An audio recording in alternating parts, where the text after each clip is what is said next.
Okay. So have you ever had that that feeling where the weekend's over and you're like, wait, what just happened? Yeah. Like it just vanished and you don't really feel rested or anything? Yeah. It's like Yeah. we're all stuck on this treadmill of like constant tasks and to-dos, Hmm. and it just never ends. It really doesn't. So today we're going to dive into this article from Rich Woman magazine called Feeling Good and Happy Every Day, The Luxury of Time. Oh, interesting. Yeah, and it kind of talks about like how to actually step off that treadmill and actually experience time differently. Okay, I like that. Yeah, so get this. This article, it actually features this woman who decided to like totally disconnect. Wow. No emails, no phone, nothing. Just pure, unadulterated time for herself. She even has these things that she calls time sanctuaries. Time sanctuaries. I like that. I know, right? It sounds amazing. Yeah, it does. So, I mean, we're constantly bombarded with these messages about being productive and optimizing every second of our day. Oh, yeah. Always on, always hustling. Right. But this whole idea of time luxury, it's kind of like the opposite of that. Yeah, it really is. It's like pushing back against that always on mentality. Exactly. And asking like, what if we actually slowed down? Yeah. What if we actually enjoyed the moment? Exactly. So the article starts off, the author's like in full-on crisis mode, right? Oh. Yeah, she's spilled coffee on herself. She's got a deadline looming. Her phone's blowing up. Sound familiar? Oh, yeah. I've been there. Right. But then she sees this woman at the coffee shop Mm-hmm. who's just like completely at ease, just enjoying her morning. It's like such a stark contrast to her own like frantic state. It's like she's seeing a different reality, a different way of being. Yeah, exactly. And it kind of makes you question, like, am I doing this all wrong? Totally. And Yeah. that's what kind of sets her off on this whole journey. Right. So this encounter, it makes her realize that she's stuck in this like cycle of what she calls toxic time. Oh, toxic time. I've heard of that. Right. Like she's constantly like trading time, optimizing time, squeezing every last drop out of it. Yeah, but never actually enjoying it. Right. Never actually living in the moment. I mean, I know I've definitely been there, like my calendar's packed, but I'm not truly present for any of it. It's exhausting. It is exhausting. And there's a lot of research out there, actually, that shows how this constant, always on, always connected mentality, it actually fragments our attention and just leaves us feeling depleted. So what's the solution then? Is it like mindfulness? Well, yeah, mindfulness is often talked about as being like the antidote to this. Okay. But even the word mindfulness, it can sound kind of intimidating. I know, right? Like, do I have to sit on a mountaintop and meditate for hours to experience this? No, not at all. I mean, at its core, mindfulness is really about being present in everyday moments. Okay. Noticing things like the taste of your food, Oh. or the way the sun feels on your skin, or just the sounds around you. Right. These small acts of awareness can actually really shift how we experience time. Okay, that's actually really interesting. But so in this article, the author, she decides to take this like a step further. Okay, how so? She decides to clear her entire calendar for a week. Wow. No work, no commitments, nothing. Just time. That is bold. Right. I mean, it's kind of terrifying, but also like incredibly liberating, Yeah, totally. It's like, what would I do if I actually had that kind of time? Exactly. I think a lot of us crave that space to just be. Absolutely.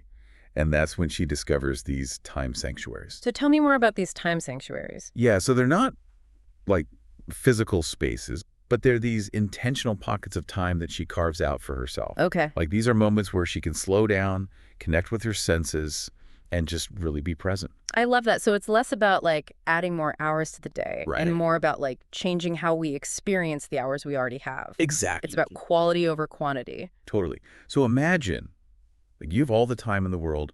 What would you do? What would you savor? What would you create? Oh, that's a good question.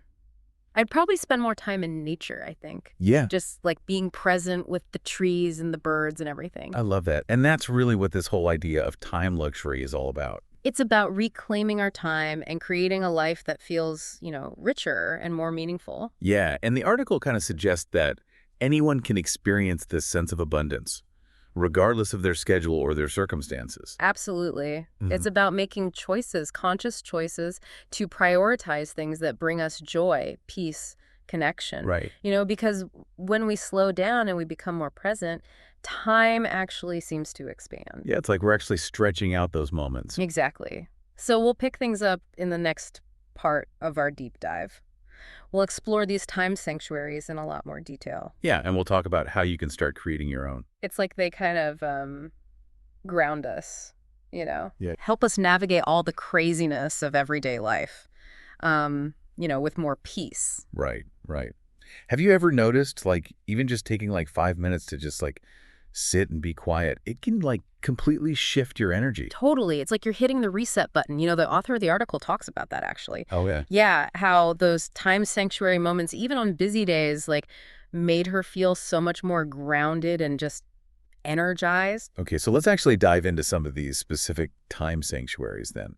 The first one that I thought was really interesting was her morning writing ritual. Oh, yeah, she talks about that, right? Yeah, and she describes it like almost like having a conversation with herself. Oh, interesting. Yeah, like just pouring all of her thoughts and dreams and Yeah. stuff onto paper before the day like takes over. I mean, it's funny because there's actually a really interesting connection between writing and how we perceive time. Really? Yeah, like when we write, we're actually engaging different parts of our brain, and it forces us to slow down and process information more deeply. Right. So it's like we're creating this space where time just kind of unfolds naturally, not dictated by, all the external stuff going on. Yeah, and it doesn't even have to be like writing a novel or anything. No, not all. Just like free-flowing thoughts and feelings, right? Yeah, totally. It seems like such a simple way to just like start the day with intention. Absolutely. Because by connecting with ourselves, our inner world, before we kind of get bombarded by all the demands of the outer world, it's almost like we're setting the tone for a more mindful and present day. Okay, I like that. Setting the tone. So the next one that stood out to me was her Sunday cooking ritual. Okay. Yeah. So she used to see it as like this frantic chore, Right, right. but then she turned it into this like slow and really sensory experience. It makes me think about those like slow motion cooking videos that you see everywhere online now. Oh, yeah, yeah. And it's like, there's something really mesmerizing about seeing each step of the process, the textures, the smells. Yeah. It really just kind of draws you in, and you can't help but slow down and appreciate like the simplicity of it. Right. And she doesn't even just talk about the food itself, but also about like tuning into the sounds of her kitchen, Oh, wow. like the sizzling of the onions and the chopping, even the humming of the refrigerator. It's about being present with all of your senses. It's a form of meditation, really. Right. Right. It's like active meditation. Exactly. And you don't need any fancy equipment or like special training for it. Yeah, just your senses. Okay, so then there are the mindful walks, Oh, yeah. Those are crucial. right? Where you leave your phone at home and actually look at the world around you. I feel like we miss so much when we're glued to our screens. Oh, no. By disconnecting, even just for a little bit, we can like really tap into the present moment. Yeah, and she talks about like watching the seasons change, noticing like all the little details in her neighborhood, even just feeling the wind on her skin. It's like rediscovering the simple joy of being in your body. Right. Like actually inhabiting your body and moving through the world. Yeah, And, exactly. and there are actually a ton of studies out there that show how beneficial nature walks are, both physically and mentally. Oh, really? Yeah. Being in nature can reduce stress, improve your mood, boost your creativity. I mean, I definitely feel that. Like whenever I'm feeling overwhelmed, just taking a walk without my phone always makes me feel so much better. It's like the world just slows down and you can finally breathe again. Yes, exactly. And it's a reminder that we don't have to, go on some big retreat to find peace and quiet. Yeah. It's all around us if we just take the time to notice it. So true. And then the last time sanctuary that she talks about is her something new days. Oh, I love those. Those are so fun. Right. So these are entire days that she dedicates to learning and exploring new things. Now, this is where things get really interesting. Yeah. There's a really cool link between novelty and how we experience time. So, like, when we experience something new, our brains have to work harder to process that information. Oh, interesting. And that heightened engagement actually makes time feel like it's going by more slowly. Oh, wow. So it's like stretching out time. Exactly. It's like stretching out time. And she talks about visiting museums, going to the library, just kind of wandering around and seeing what catches her eye. Right. And the key here is like there's no pressure to achieve anything specific. Yeah. It's just about pure curiosity and the joy of discovery. Yeah, I love that. It's like tapping into that like childlike sense of wonder that we often lose as adults. Yes, exactly. Think about like a time when you were totally engrossed in learning something new. Didn't time just fly by? It's true. Like Yeah. when you're totally engaged in something that excites you, you just completely lose track of time. And that's what these something new days are all about. It's about reclaiming that sense of playfulness and wonder. Yeah, and I think there's also like an important message there that even as adults, we can still continue to learn and Of grow. course, yeah. And it doesn't have to be tied to like, you know, productivity or achievement. Right. It can just be about the joy of expanding our horizons. Absolutely. The joy of expanding our horizons and just embracing the unknown. So basically, all of these time sanctuaries, they're really about reclaiming our time and creating a life that feels richer and more meaningful. Exactly. And it's about shifting our focus from quantity to quality, from like frantically cramming things into our schedule to actually savoring the moments we have. And it almost sounds like she's saying that true wealth isn't about money or possessions, but about our ability to experience time as a gift. And that's such a powerful thought, right? It's recognizing that we have a choice in how we spend our time. We can be slaves to the clock, or we can create a life that feels more spacious, more fulfilling. So as we're wrapping up this part of our deep dive, what resonates with you the most about these time sanctuaries? For me, it's the reminder that we all have the power to create these moments of peace and joy, even when our lives feel super hectic. Yeah. It's about finding those little pockets of time where we can slow down, reconnect with ourselves, and just appreciate the simple beauty of being alive. In the final part of our deep dive, we're going to explore how you can actually start creating your own time sanctuaries, no matter how busy your life seems. It's funny. I was just thinking about something you said earlier. Like, it's not about getting rid of all the busyness in our lives, right? Right, exactly. Because life is busy. Life is busy. It's really about finding that balance. Yeah, it's like weaving those moments of time luxury into, the everyday chaos. It's not about escaping. It's about enriching. Okay, so how do we actually do that? Yeah. How do we create these time sanctuaries when we have deadlines and errands and just Yeah. like a million things on our to-do list? Well, I think it starts with how we think about time. Okay. Instead of viewing it as this thing that we have to manage, Right. what if we saw it as something we get to experience? Okay, yeah, I like that. A shift in perspective. Yeah. But practically speaking, where do we even find the time for these sanctuaries? I mean, are you suggesting we all quit our jobs and move to a monastery? Uh-huh. No, not unless that's what you really want to do. Yeah. I think the beauty of it is that these sanctuaries can be as short or as long as you want them to be. Oh. They can be 5 minutes, they can be a whole day. Okay. It's really about being intentional with our time. Okay, so like instead of scrolling through my phone while I'm waiting for the train, Right. I could, Take a few deep breaths and just notice what's around you. okay. The colors, the sounds, the people. Yeah. Maybe listen to a song that makes you happy, or just, close your eyes and feel your feet on the ground. Those are good examples. It's like we just let these little moments slip away. Yeah, we do. But the more we practice weaving these moments into our days, the easier it becomes. It's like Yeah. we're training our minds to be present. Yeah, I get it.